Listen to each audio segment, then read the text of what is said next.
समझाने वाला भी हो। तो बाप supreme soul, supreme God father हमारा बाप भी है, ज्ञान का बीज डालने वाला। माँ भी है, बच्चों को जन्म देने वाली, और फिर टीचर भी है। तो टीचर का पार्ट कब से शुरू हुआ? जो समझाता है, 76 से शुरू हुआ।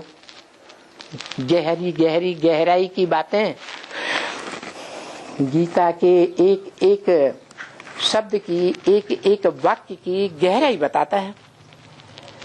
जब गहराई की बात समझ में आएगी, राज की बातें बुद्धि में बैठेंगी, तब ही राजयोग कहा जाएगा, या पहले से ही राजयोग कहा जाएगा? हैं? हैं? हाँ, हिज्जे करके एक एक बात सुनी जाए, समझाई जाए, और हाँ इतनी समझाई जाए यहाँ तक तह तक बुद्धि में बैठे कि हम दूसरों को भी समझा सके। तो जब ऐसा समझना समझाने की स्टेज होगी, तब कहेंगे कि हमने राजयोग सीखा, जिसमें राज भरा हुआ। तो राजयोग सिखलाया था, सो भी क्या हुआ था? जो राजयोग सिखलाया था तभी सुनाया था।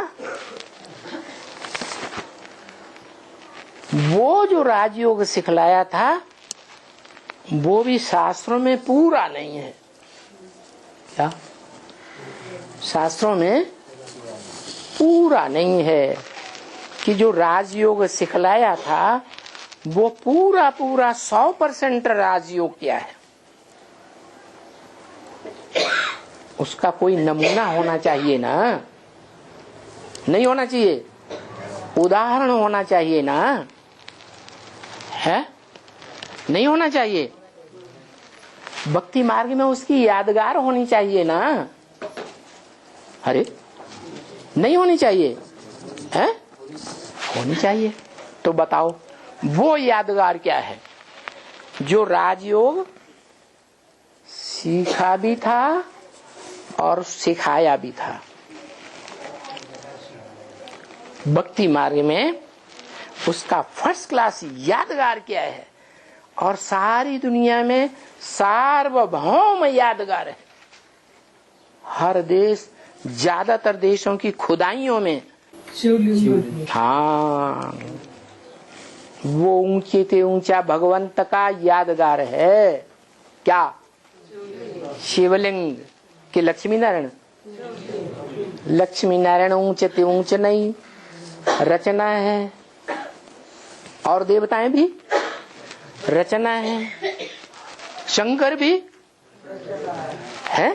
3 मूर्तियों में से एक मूर्ति रचना है कि रचयिता है? रचना। याद में बैठा है कि नहीं? जो याद में बैठा है वो संपूर्ण है, ऊंचे से ऊंचे है, या ऊंचे से ऊंचे बनने वाला है? हैं? बनने वाला है।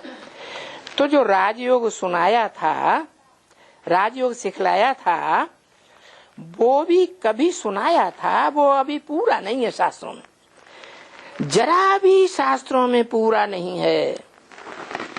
क्या? वो पूरी बात भगवान के सिवाय कोई बता ही नहीं सकता। वो ऊंचे से ऊंचा भगवंत ही बता सकता है कि वो ऊंचे से ऊंचा उदाहरण दुनिया में भक्ति मार्ग में कौन सा है। कहते हैं शिवलिंग, लेकिन कोई बताता है ये शिवलिंग क्या है, कौन है? अरे कोई है या नहीं है?